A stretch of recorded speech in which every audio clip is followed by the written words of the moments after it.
Un bureau.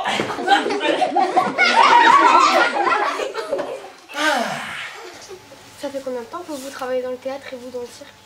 Alors de manière professionnelle, là où c'est notre métier, moi j'ai fait une école supérieure d'art dramatique à Saint-Étienne pour me former et ça fait 7 ans que je suis sorti et que je suis intermittent du spectacle comme on dit.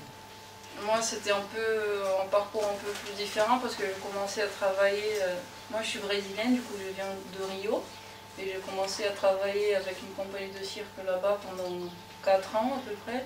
Et après je suis venue en France faire une école de cirque, du coup j'ai arrêté de travailler. Et je suis sortie en 2018 et depuis là, je travaille plus en France qu'au Brésil. Mais quel endroit étrange! Il n'y a rien d'autre à l'horizon que des élèves. Le petit Némo, il est dans son lit comme ça, il est assis. Il vient de se brosser les quenottes. Il est en pyjama. Et là, qu'est-ce qu'il fait? Qu'est-ce qu'il fait? Eh ben voilà, mon petit bonhomme, t'as tout compris. Il s'endort. En fait, vous faites un texte pour apprendre par cœur ou vous dites vous-même? Est-ce que tu crois qu'ils ont inventé, ils ont improvisé tout le texte? Non. Ou est-ce qu'ils l'ont appris et dit? Appris. On va leur demander. En fait, ce spectacle, il a été pensé par notre metteuse en scène qui s'appelle Émilie Caplier. Et c'est son idée à elle de créer un spectacle à partir de la BD de Little Nemo. Et une grosse planche à dessin dans les mains, dis donc. Ah bah oui, parce que comme c'est mon premier jour au collège, bah je me suis dit, je vais leur faire une grosse surprise. Alors du coup, j'ai ramené une planche à dessin de Winsor McCay.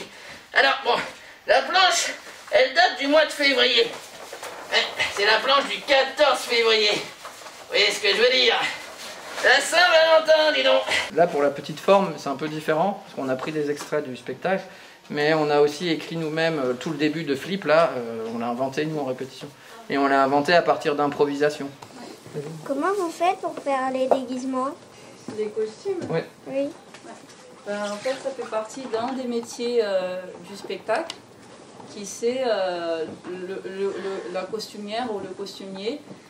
Et dans toute l'équipe de création, pour créer un spectacle, il y a une personne qui s'occupe d'imaginer, de concevoir un costume. Et du coup, dans notre équipe, c'était Marjolaine. Mais c'est elle qui a tout imaginé, Marjolaine. C'était extrêmement important pour nous parce que nos élèves de 6e, du coup, se sont inscrits dans cette option à raison de 3 heures par semaine et n'ont jamais pu voir un spectacle avec nous depuis le début de l'année.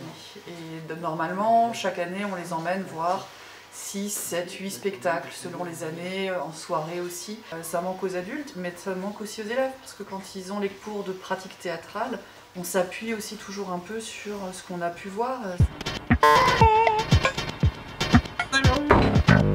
J'ai eu plutôt de la chance à ce niveau-là, parce que moi je viens d'une famille d'artistes, déjà de musiciens.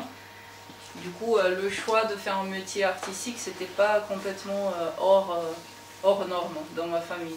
S'il y en a certains d'entre vous qui se posent la question, on n'est pas des gens bizarres en fait, hein. C'est un métier vraiment comme un autre en fait. Alors c'est difficile évidemment, mais comme tout métier. Maintenant, je crois que tout métier a ses choses positives et ses choses négatives. Oui, on est souvent en voyage par exemple, on voyage beaucoup avec les pièces. Mais c'est un aspect qui peut être super aussi, tu vois, de voyager.